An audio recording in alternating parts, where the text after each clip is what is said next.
আমি রান্না করব চিংড়ি সবজি। এখানে চিংড়ি মাছ আছে, সবজি আছে, আদা রসুন বাটা, হলুদ মরিচ, এখানে কুমড়া বড়ি দেবো, এখানে লবণ, এখানে গোটা জিরে। এখন আমি কড়াইতে তেল দেব। তেল দিলাম, এর ভিতরে আমি এখন কুমড়ো বড়িটা দিয়ে দেব। কুমড়ো বড়িটা দিয়েছি,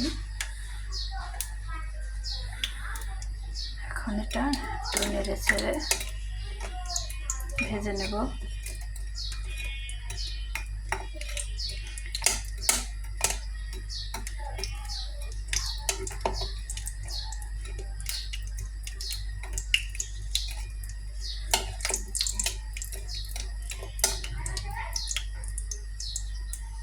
এটা ভেজা হয়ে গেছে, এখন আমি এটা তুলে নেব।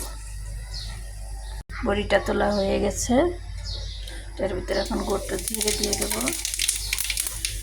পেঁয়াজ দিয়ে দেব,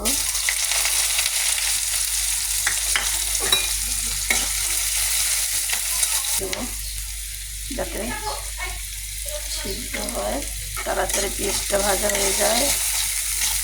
বাদামি কালার পেঁয়াজ হয়ে গেছে, এখন আমি এর ভিতর দেব আদা রসুন বাটা,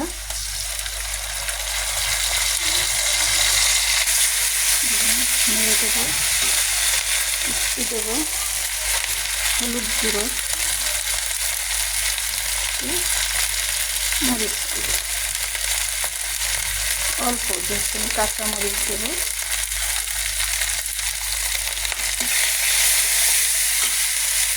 একটু পানি দেবো।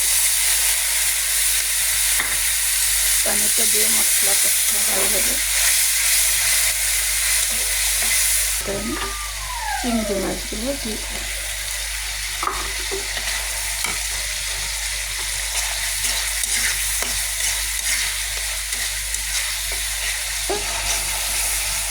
ভেজে রাখা কুমড়ো বড়িগুলো দিয়ে দেবো।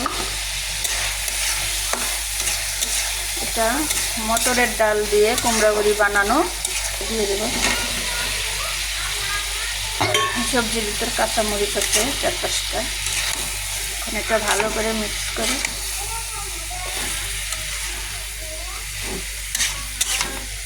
ঢেকে দেবো। 2 মিনিট ঢেকে রাখার পর আবার নেড়ে ছেড়ে দেবো।